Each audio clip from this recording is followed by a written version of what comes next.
Chers amis, nous sommes le 1er octobre et comme je vous l'ai dit, le 1er de chaque mois et le 15 de chaque mois et le 30, le 1er. Donc je vous ferai une interview sur une des propositions pour le 17e arrondissement pour le 15 et 22 mars. Donc ici, je suis dans une des loges privatives du Stade de France.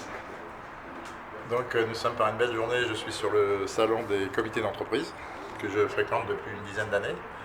Et là, nous bénéficions d'une loge privée. Donc aujourd'hui, on va parler, ce qui va faire beaucoup plaisir à certains, on va parler de la problématique des associations dans le 17e arrondissement.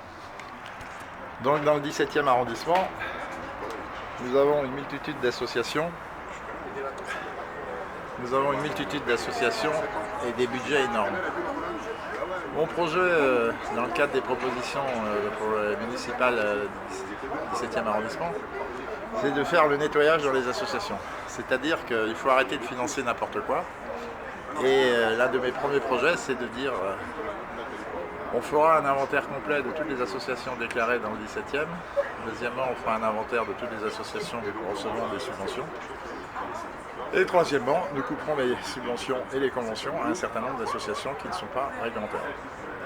Je m'explique. Une association est une délégation, par certains moyens, une délégation de services publics, conventionnés ou pas conventionnés, avec la ville ou l'arrondissement. Donc l'idée, c'est que les associations, on fera une différence entre les associations qui ont plus de 50 000 euros de budget et celles qui ont moins de 50 000 euros de budget. L'exemple le plus frappant aujourd'hui du scandale des associations, c'est le fameux tennis de Pereire. Le tennis de Pereire dont ni Boulard, ni Jean-Didier Berthaud, pourtant un habitué avec son copain Venturino à jouer au tennis, n'ont alerté le conseil d'arrondissement sur le danger de ce qui se passait là-bas. Un restaurateur privé qui n'a plus de convention, des associations qui n'ont pas de convention, des entraîneurs qui donnent des cours privés, etc. Donc le tennis de Pereire, moi la solution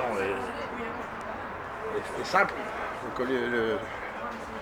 Comment s'appelle le tennis de Pereire, je crée une société d'économie mixte où siège le conseil d'arrondissement, la ville de Paris, mais surtout les parents des enfants, et où la société d'économie mixte sera présidée par un parent d'élève qui aura des compétences en matière de gestion.